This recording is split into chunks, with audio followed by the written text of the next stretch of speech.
Mega 9 TV. పశ్చిమాసియాలో ఉద్రిక్తతలు తారాస్థాయికి చేరుకుంటున్న వేళ ఎప్పుడు ఆకాశం నుండి బాంబుల వర్షం కురిపించే అమెరికా వాయుసేనకు ఇప్పుడు ఊహించని ముప్పు ఎదురవుతుంది. అత్యాధునిక అమెరికన్ యుద్ధ విమానాలను సైతం సునాయాసంగా నేలకూల్చగల శక్తివంతమైన ఆయుధాలు ఇప్పుడు ఇరాన్ దళాల చేతికి చిక్కాయి. అవే మ్యాన్ ప్యాడ్స్. కేవలం ఒక సైనికుడు తన భుజం మీద పెట్టుకొని ప్రయోగించే ఈ చిన్న సైజు క్షిపణులు ఇప్పుడు అగ్రరాజ్యం అమెరికాకు కంటి మీద కునుకు లేకుండా చేస్తున్నాయి. అసలు ఈ మ్యాన్ ప్యాడ్స్ అంటే ఏమిటి? ఇరాన్కు ఈ అత్యంత ప్రమాదకరమైన ఆయుధాలు ఎక్కడి నుండి వచ్చాయి? దీని వెనుక చైనా పాత్ర ఉందా?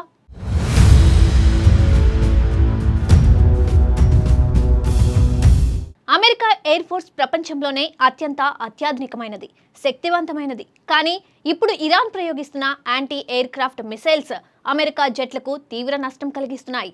ఇప్పటికే అమెరికాకు చెందిన F-15E స్ట్రైక్ ఈగిల్, A-10 వార్హాగ్ వంటి అత్యంత పవర్ఫుల్ ఫైటర్ జెట్లతో పాటు కోట్ల రూపాయల విలువ చేసే E-3 సెంట్రీ అవాక్స్ రాడర్ విమానాన్ని కూడా ఇరాన్ దళాలు కూల్చివేసినట్లు అంతర్జాతీయ మీడియాలో వార్తలు వస్తున్నాయి.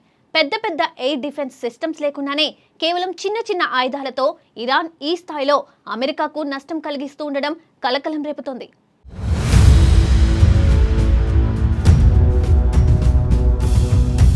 ఈ కూల్చివేతల వెనుకున్న ప్రధాన ఆయుధం man portable air defence systems.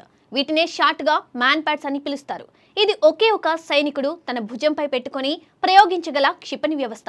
ఇవి అడ్వాన్స్డ్ ఇన్ఫ్రారెడ్ టెక్నాలజీతో పనిచేస్తాయి. విమానం ఇంజన్ల నుండి వెలువడే వేడిని పసిగట్టి ఆటోమేటిక్ గా లక్ష్యాన్ని వెంబడించి ఛేదిస్తాయి. ఇవి చాలా చిన్నవిగా ఉండడం వల్ల శత్రువుల రాడార్లకు కూడా చిక్కవు.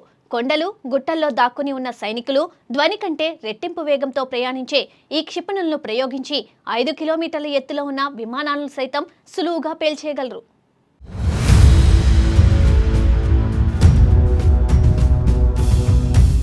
అయితే ఇరాన్ చేతికి ఈ అత్యాధునిక మ్యాన్ ప్యాడ్స్ ఎక్కడి నుండి వచ్చాయన్నది ఇప్పుడు అతిపెద్ద ప్రశ్న.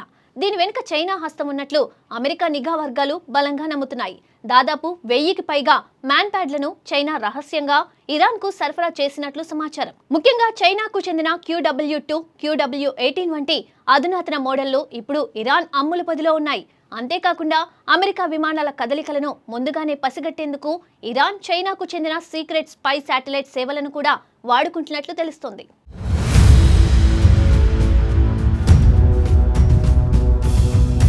సాధారణంగా అమెరికా జెట్లు చాలా ఎత్తులో ఎగురుతాయి. కానీ నేలపై ఉన్న తమ కాల్బలానికి కవర్ ఫైర్ ఇచ్చేందుకు లేదా నిర్దిష్ట లక్ష్యాలను ఛేదించేందుకు అవి ఖచ్చితంగా భూమికి దగ్గరగా తక్కువ ఎత్తులోకి రావాల్సి ఉంటుంది.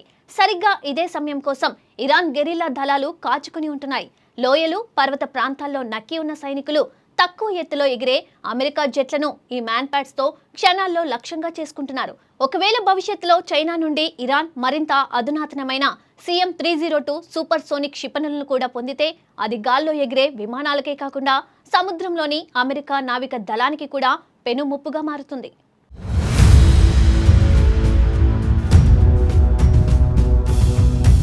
మొత్తానికి ఇరాన్ తన వద్ద ఉన్న పరిమిత వనరులకు చైనా సాంకేతికతను జోడించి అగ్రరాజ్యానికి ఊహించని సవాలు విసురుతోంది.